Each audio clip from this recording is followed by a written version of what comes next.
चले फिरदौस शमीम नकवी साहब हमारे साथ मौजूद हैं, पाकिस्तान तहरीक इंसाफ की के सीनियर रहनुमा हैं कराची से। उनसे बात करते हैं, उनसे ज़रा ओवरऑल जानते हैं कि वो इस इंतखाबी प्रोसेस से मुतमईन है और जो अब तक नताइज आ रहे हैं उनकी पार्टी या उनके कारकुनान उन तक क्या इत्तलात पहुँचा रहे हैं। जी फिरदौस साहब। बिस्मिल्लाहिर्रहमानिर्रहीम। आपने बहुत सारे सवाल एक साथ किए हैं।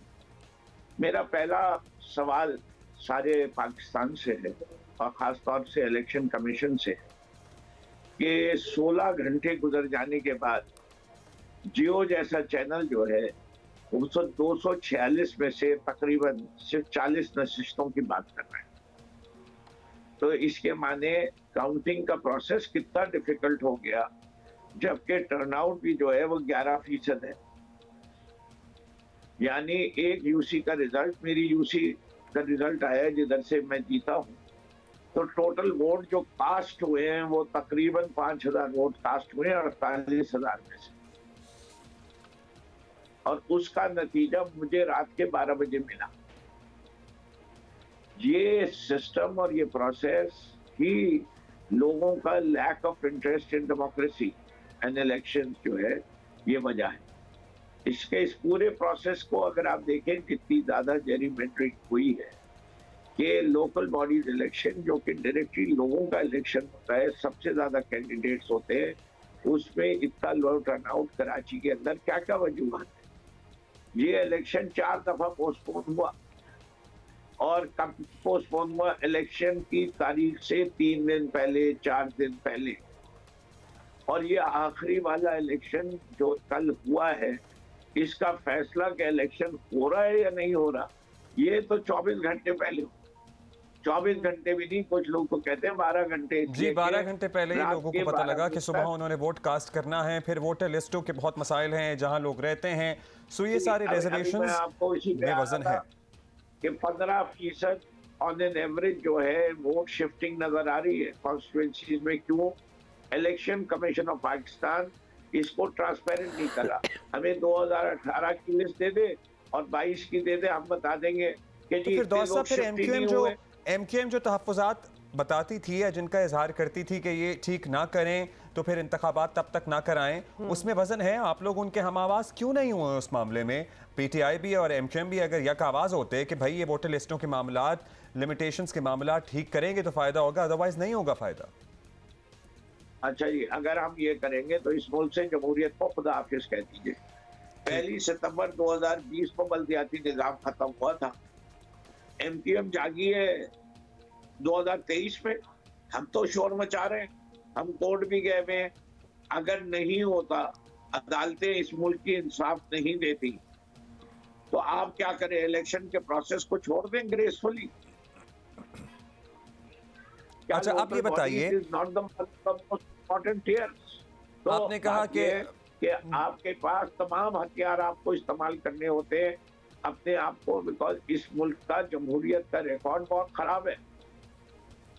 आपने कहा कि तहफ़्फ़ुज़ात अपनी जगह, लेकिन प्रोसेस भी आगे बढ़ना चाहिए था।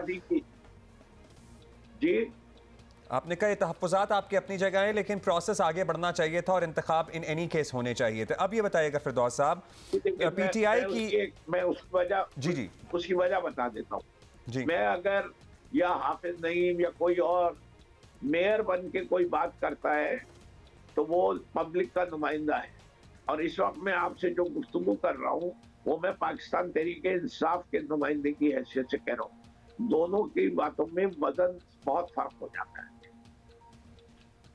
जी अब ये बताइएगा, आप ओवरऑल पाकिस्तान तहरीक इंसाफ की बल्दियाती इंतखाब में कराची की कारकर्दगी से या हैदराबाद की कारकर्दगी से या इवन सिंध की कारकर्दगी से मुतमईन हैं, या सिर्फ कराची की अभी बात कर लें, या आपको लगता है कि कहीं कोई कोताही, कहीं कोई गलती हुई है जिसकी वजह से लोगों ने उस तरह से एतमाद का इजहार नहीं किया?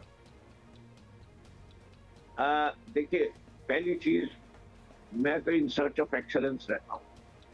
जब तक एक सीट भी किसी और के पास जाए, मैं ये समझता हूँ कि हम में और बेहतरी की गुंजाइश रहती है। तो आपके पहले सवाल का तो जवाब सही है। दूसरी चीज ये है कि मैं ये समझता हूँ कि जो रिजल्ट आ रहे हैं वो अवाम की राय से इख्तिलाफ रखते हैं।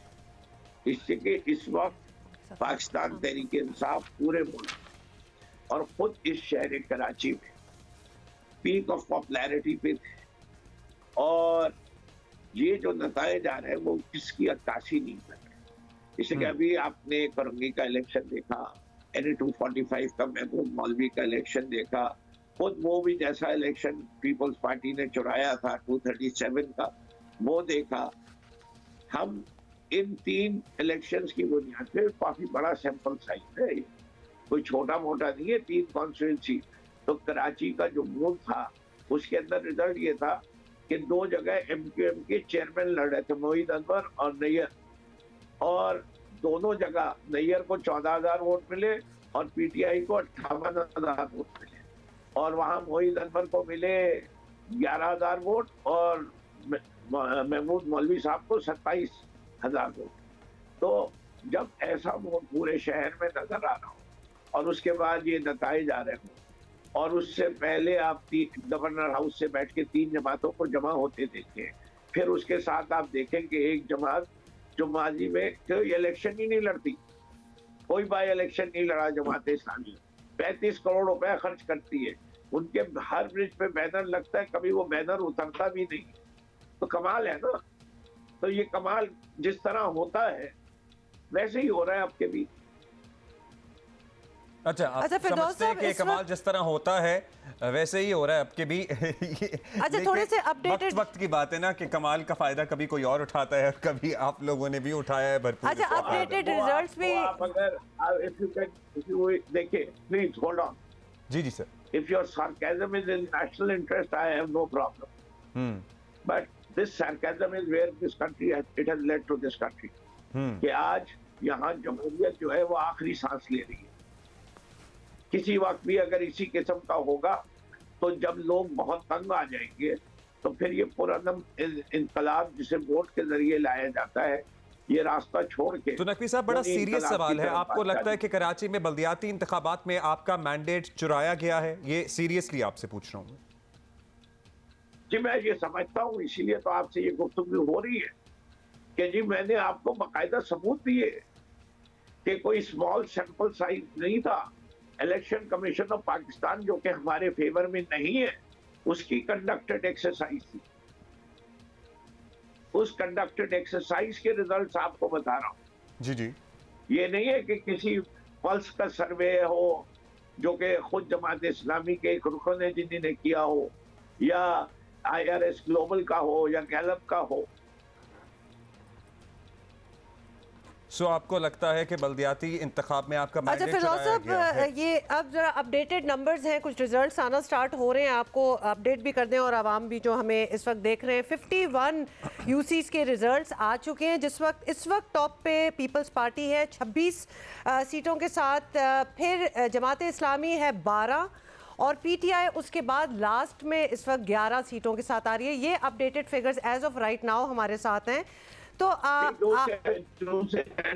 दूसरे चैनल्स आपसे आगे हैं, आप जरा महफूज उससे कह रही हैं जी, हम जरा मोहताज सीटों का अनाउंसमेंट कर।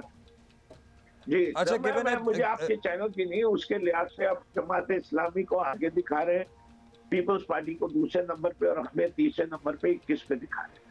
हमारे सामने जो नंबर्स हैं हम वही बता रहे हैं। ऑब्वियसली आगे पीछे जो भी इससे पहले अगर 5 मिनट पहले बात करते तो PTI सेकंड पे था। सर आपकी भी 12 हो गई, हम वैसे भी we all have to wait क्योंकि अभी भी ये गैर हतमी गैर सरकारी नतीजा है ना, so we all certainly have to wait. मैं आपको ये बताऊं कि मेरे पास 5 यूसीस के चेयरमैन के फोन और डाटा आया हुआ है, जिसके अंदर उनको जो पोलिंग स्टेशन का डाटा है और जो फाइनल रिजल्ट दिया है वो मैच नहीं कर रहा। तो we will be using all tribunals and everything को हम चैलेंज करेंगे, हम जहां हमारी।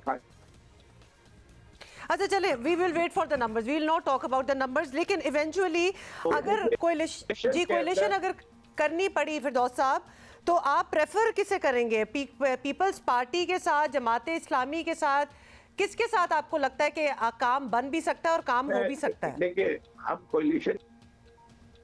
हम कोलिशन किसी से नहीं करेंगे, but if we are not the leading party, हम जमात इस्लामी को सपोर्ट करेंगे and we will not ask anything in return. मेरे ख्याल से this is what I would suggest to my party.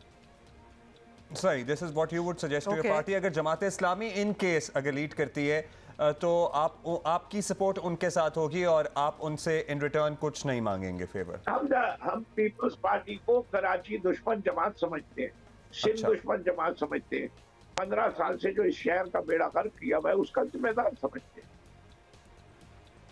अच्छा, लास्टली फिरदौस साहब, आपको लगता है कि कराची में अगर आपके लीडर्स ज़रा ज़्यादा आवाम में नज़र आते, ज़रा ज़्यादा भरपूर कैंपेन करते और सिर्फ इमरान खान साहब की पॉपुलैरिटी पे इक्तफा ना किया जाता तो नताइज इससे बेहतर हो सकते थे? देखिए, मैं ये तो कभी भी नहीं कहूँगा कि there is no room for improvement. So आपका जो है, I will take that comment gracefully.